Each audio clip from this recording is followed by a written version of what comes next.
No one is born as a superhero.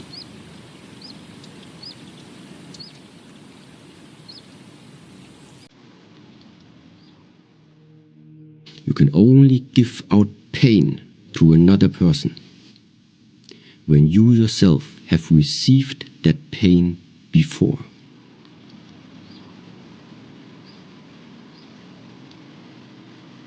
If I start to do some type of training, no matter what it is, at a certain point I am reaching my level where I either feel the exhaustion, or sometimes I'm also feeling the level of pain that I'm able to take.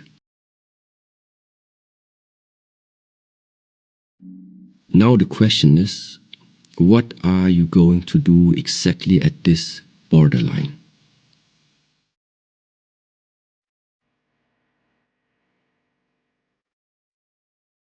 I can only give the pain to others that I have received already.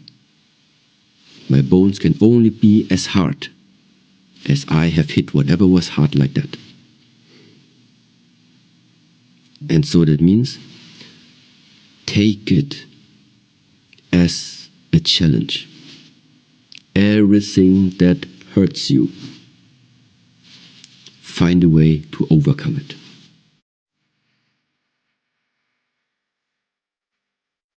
Everything that you feel is difficult for you, find a way to still do it. As long as you can do the things, stop listening to the mind. There is a principle called Wu Wei.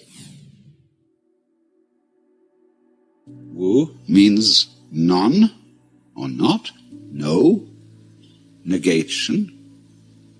Wei has a combination of meanings. It can mean action, making, but the best translation I have found for it is forcing. And so Wu Wei is the principle of not forcing in anything that you do.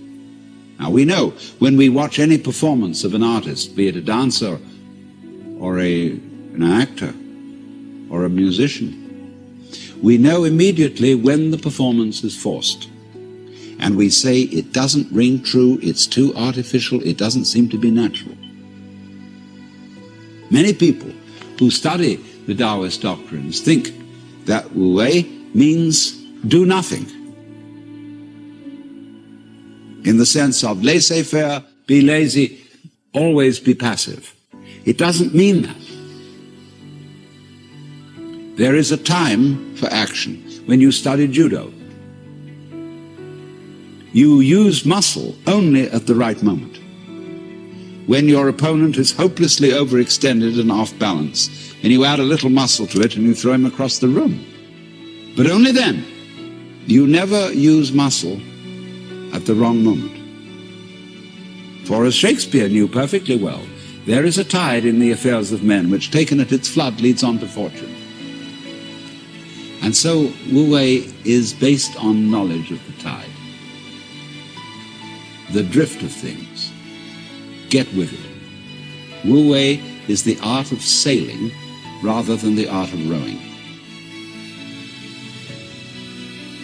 So, one of the most famous sayings in the Lao Tzu book is superior virtue has no intention to be virtuous, and thus is virtue. Inferior virtue cannot let go of virtuosity, and thus is not virtue. So one could also say, the real Wu Wei is not intentionally Wu Wei, and so is Wu Wei.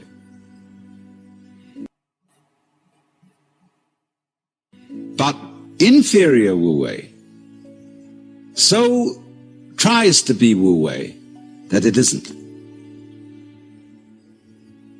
In other words, this is saying Wu Wei is not a matter of cultivated passivity or even of cultivated spontaneity, because there are people who think that they are released, that they have realized that they are the Tao, as all of us in fact are, or that you are, to put it into Vedanta terms, every one of us is the Brahman, the eternal self of the universe, beyond all description or classification or thought.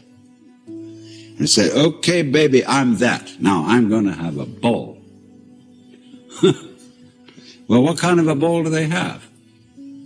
Well, what they do is they look up the rules on which society runs and do the opposite. Well, that's still running by the rules of society. And it's the mirror image in reverse. That's not spontaneity. You have to be able to realize that you don't know what you really want to do until you are very quiet. And it tells you. See, we are in heaven now because the earth is a spaceship and heaven is space. What is called in Chinese Gung, Japanese Gu, the void. That's what is important. Most of us don't know this. Space. It comes down to space always. Space, which nobody can define, nobody can imagine, appears to be nothing, is the foundation of the universe. But you have to become again as a child to see that. Now you go back to your childhood. What were the fascinating things? What's out there? What's beyond the stars? How long does it go on? And Mama said, it goes on always and always and always. The child wonders. He's excited. That this is something that never ends. Then the child asks about time. How long ago is long ago? Well, the Bible says that in the beginning God created the heaven and the earth. Well, what did God do before he did that? Well, as one person said, he sat up thinking punishments in hell for people who ask silly questions. Thought creates matter. Mind creates matter. The causal plane is the world of ideas that creates the universe. Right at the top of the causal plane is where we call what we call Godhead. The Godhead. It's the first place into the universe of form. It's the first world of form. It's the place where God created the universe. His mind, his thought manifested into the universe. His thought manifested into all the lower levels of the causal plane, all of the astral plane, and all of the physical plane. His thought manifested into all of that. And when you go back and back and back and back, you go to that place where you become one with the Godhead. You are God at that point. You are the idea that lies behind the universe. You literally are it. You're not making believe you're it, you are it. And the funny thing is, you're still not finished. And as far as a Buddhist is concerned, you haven't even begun the trip. You're still hung up in form. Because he says, baby, it's all illusion, no matter how groovy it gets. I mean, this physical plane's obviously illusion, all a dream. Then you go to bed at night, and you go to sleep, and then you dream. Now, you notice about your dreams, they're very real, and yet they don't have any physical form. That's the astral plane. You're dreaming in the astral plane. And then when you get to the point of just pure ideas, sometimes when you're a very high physicist or a very poets you've seen, they touch just pure idea. Sometimes art or a vase or something gets so essency, you feel you are touching God by being in connection with that piece of art.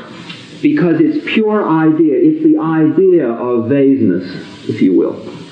That place. It's causal plane. A mind at the causal plane created the vase.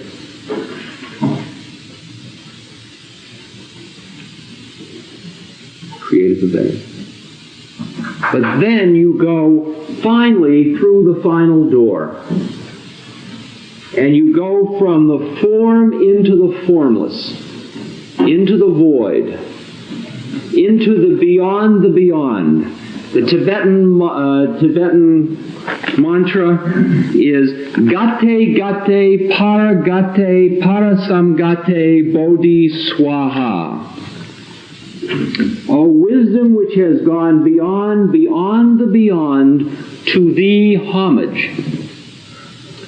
When you have crossed the ocean of samskara, the ocean of illusion, the ocean of desire, the ocean of attachment, you can call it whatever you will, it's all the same ocean. When you have crossed through all the form,